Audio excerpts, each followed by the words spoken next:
Kamu pikir, kalau sudah berkorban habis-habisan untuk orang yang kamu cintai, mereka tidak akan pernah meninggalkanmu? Aku dulu juga berpikir begitu. Aku kerja 30 tahun. Aku jual tanah warisan. Aku serahkan semua yang aku punya kepada anak-anakku. Dan tahu apa yang terjadi setelah itu? Aku tidur sendirian di rumah kontrakan kecil, sementara anak-anakku tinggal di rumah yang aku bangun dengan keringat aku sendiri. Namaku Harto. Aku sekarang sudah 71 tahun. Aku bukan siapa-siapa. Bukan orang terkenal. Bukan orang kaya. Tapi aku pernah punya segalanya yang dianggap orang sebagai ukuran keberhasilan seorang ayah. Rumah besar. Sawah beberapa petak. Usaha kecil yang cukup untuk menghidupi keluarga.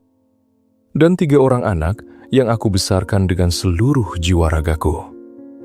Aku tidak pernah beli baju baru untuk diriku sendiri selama 10 tahun. Supaya anak-anakku bisa sekolah di tempat yang bagus. Aku tidak pernah liburan. Aku tidak pernah mengeluh. Karena bagiku, melihat anak-anakku bahagia adalah liburanku. Melihat mereka sukses adalah kesenanganku.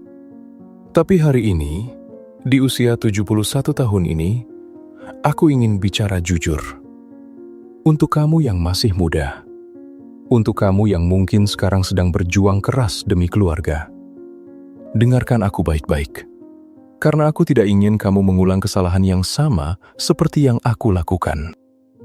Dulu, aku adalah orang yang paling dihormati di kampung. Setiap ada hajatan, aku yang paling depan diminta duduk. Setiap ada masalah di keluarga besar, aku yang dipanggil untuk membantu. Karena aku mampu. Karena aku mau. 3 anakku, Dani, Rini, dan Bagas, tumbuh dengan tidak kekurangan apapun. Aku menyekolahkan Dani sampai sarjana teknik di kota. Aku biayai Rini kuliah keperawatan. Aku modalkan Bagas buka bengkel sendiri. Semua dari kantongku sendiri. Ketika Dani menikah, akulah yang bayar semua biaya pernikahan.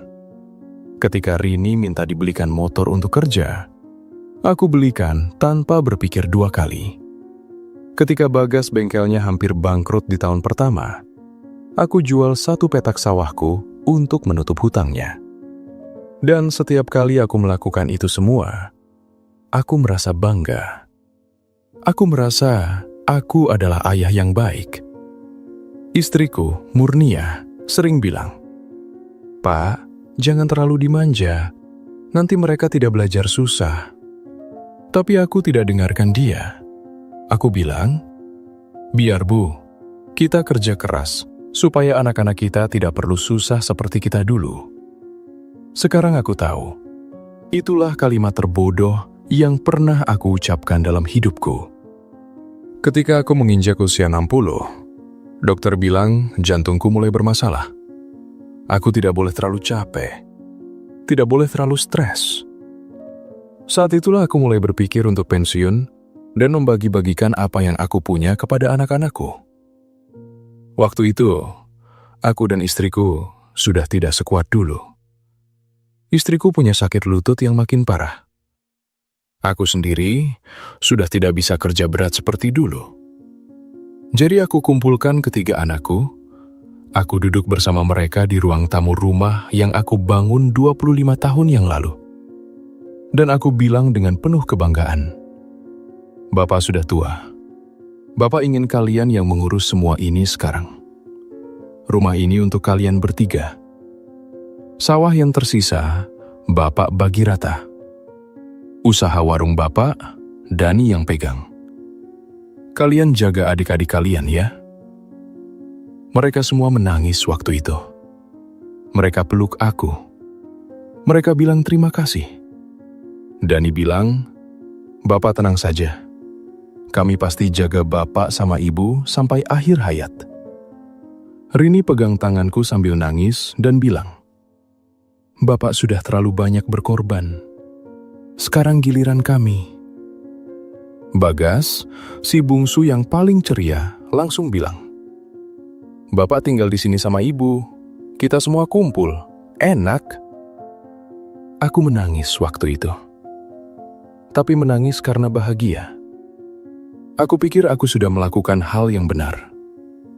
Aku pikir aku sudah mewariskan bukan hanya harta, tapi juga nilai kebersamaan. Ternyata aku salah. Perubahan tidak datang sekaligus. Tidak seperti dalam film. Tidak ada satu momen dramatis yang tiba-tiba mengubah segalanya. Perubahan itu datang pelan-pelan, seperti air yang mengikis batu. Perlahan, tapi pasti. 6 bulan setelah aku serahkan semua, Dani mulai jarang pulang ke rumah. Katanya sibuk kerja. Aku maklum. Setahun kemudian, Rini pindah ikut suaminya keluar kota. Dia bilang suaminya dapat kerja di sana. Aku bilang tidak apa-apa. Yang penting kamu bahagia, Nak. Bagas yang tinggal paling dekat pun mulai jarang mampir. Katanya bengkelnya lagi rame. Aku senang dengarnya. Tapi dalam hati ada yang mulai sepi. Lalu suatu hari, Dani datang dengan wajah serius. Dia duduk di depan aku dan bilang sesuatu yang tidak pernah aku sangka. Pak, gimana kalau Bapak sama Ibu tinggal di rumah kecil belakang saja? Biar rumah depan bisa kami pakai lebih leluasa. Toh rumah belakang juga ada kamar mandi sendiri, ada dapur. Lebih tenang juga buat Bapak. Aku diam lama sekali. Rumah belakang itu adalah gudang yang dulu aku renovasi kecil-kecilan. Ukurannya tidak sampai 1/4 rumah utama. Tapi aku tidak mau ribut. Aku tidak mau jadi beban. Jadi aku bilang, ya sudah, tidak apa-apa.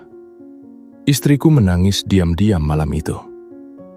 Dia tidak bilang apa-apa padaku. Tapi aku dengar isak tangisnya dari balik selimut.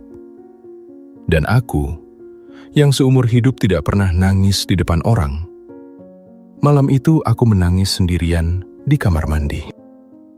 2 tahun berlalu setelah kami pindah ke rumah belakang. Istriku sakit makin parah. Lututnya sudah tidak bisa dipakai jalan jauh. Biaya obatnya cukup besar setiap bulannya. Aku coba minta bantuan ke Dani. Dia bilang, "Iya Pak, nanti ya. Lagi ada kebutuhan anak-anak juga." Aku minta ke Rini. Dia bilang, "Bapak minta ke Mas Dani saja dulu. Kami lagi ada cicilan." Aku minta ke Bagas. Dia bilang, "Bengkel lagi sepi Pak, maaf ya." Aku tidak marah. Aku mengerti mereka punya kehidupan masing-masing. Tapi kemudian, di suatu malam yang aku tidak akan pernah lupa, istriku memanggilku pelan. Dia pegang tanganku. Tangannya sudah kurus. Kulitnya sudah keriput. Tapi matanya masih sama seperti waktu aku pertama kali jatuh cinta padanya 45 tahun yang lalu. Dia bilang, "Pak, Ibu minta maaf ya. Ibu tidak bisa bantu Bapak lagi." Aku tahu apa maksudnya. Aku bilang, "Ibu jangan ngomong begitu." Dia tersenyum lemah.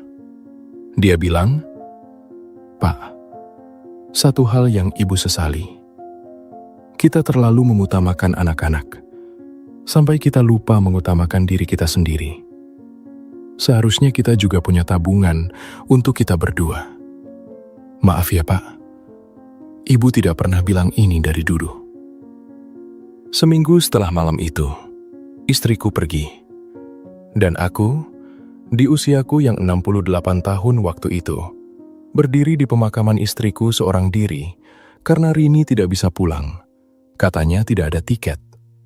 Dani datang, tapi langsung pergi lagi setelah prosesi selesai karena ada meeting.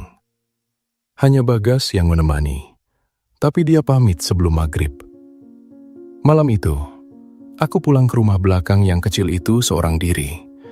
Dan untuk pertama kalinya dalam hidupku, aku merasakan sepi yang sesungguhnya. Setelah istriku pergi, aku jatuh sakit selama beberapa minggu. Bukan karena fisik, tapi karena hati. Dani sempat menyarankan supaya aku masuk panti jompo. Dia bilang itu lebih terjaga dan ada teman seusia. Aku tahu itu alasan yang diperhalus. Aku menolak. Bukan karena gengsi, tapi karena aku ingin membuktikan pada diriku sendiri bahwa aku masih bisa berdiri. Disinilah titik balik hidupku dimulai. Ada seorang tetangga, namanya Pak Simin. Usianya hampir sama denganku. Dia sering mampir ke warung kecil dekat rumahku. Suatu hari dia lihat aku duduk sendirian dengan wajah yang mungkin terlihat seperti orang yang sudah menyerah. Dia duduk di sebelahku. Dia tidak banyak bicara. Dia hanya pesan 2 gelas teh dan dia dorong 1 gelas ke arahku. Lalu dia bilang, "Orang yang masih hidup belum boleh berhenti." Itu saja, 8 kata. Tapi 8 kata itu menghantam dadaku seperti batu besar. Aku mulai keluar rumah lagi. Aku mulai ke masjid setiap subuh. Aku mulai ngobrol dengan orang-orang. Aku mulai menulis di buku kecil semua pelajaran hidup yang aku dapatkan selama 71 tahun ini. Dan perlahan, aku menemukan sesuatu yang tidak pernah aku sadari sebelumnya. Selama ini aku hidup untuk orang lain, untuk istriku, untuk anak-anakku, untuk kampungku. Tapi aku tidak pernah hidup untuk diriku sendiri. Dan sekarang, di usia 71 tahun, inilah pertama kalinya aku belajar mencintai diri sendiri. Kalau kamu masih muda dan mendengarkan ceritaku ini, aku ingin kamu benar-benar menyimak bagian ini.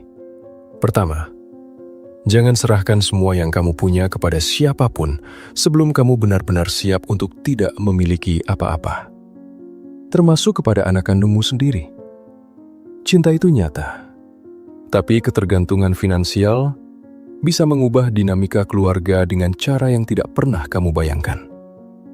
Kedua, sisihkan untuk dirimu sendiri.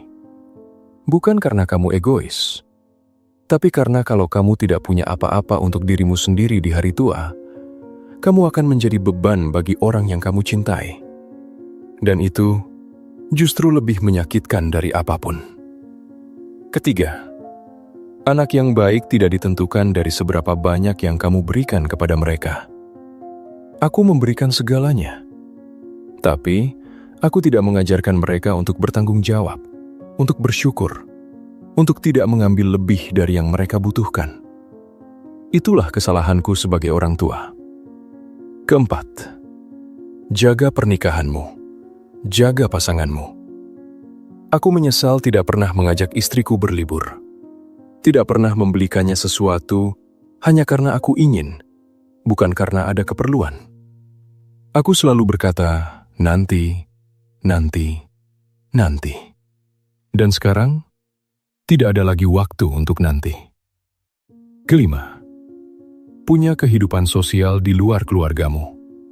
Punya teman, punya komunitas. Karena ketika keluargamu tidak ada, kamu tidak akan benar-benar sendirian. Pak Simin yang menyelamatkan aku bukan dari darah dagingku sendiri. Dia hanya tetangga biasa yang peduli. Aku tidak menceritakan ini untuk menyalahkan anak-anakku. Mereka bukan orang jahat. Mereka hanya manusia biasa yang tidak pernah aku ajarkan cara menjadi lebih baik. Dan itu salahku. Tapi aku juga tidak mau kamu meninggalkan cerita ini dengan perasaan takut atau benci kepada keluargamu. Yang aku inginkan adalah sederhana saja.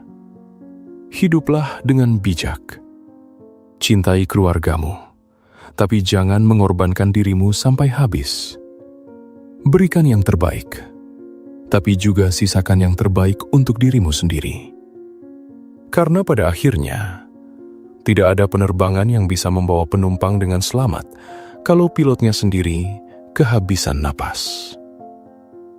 Aku Harto, 71 tahun, masih belajar hidup. Dan kamu, yang masih punya waktu lebih banyak dariku, tolong jangan buang waktu itu untuk menyesali hal-hal yang seharusnya bisa kamu cegah dari sekarang. Terima kasih sudah mendengarkan cerita seorang tua yang ingin hidupmu lebih baik dari hidupnya.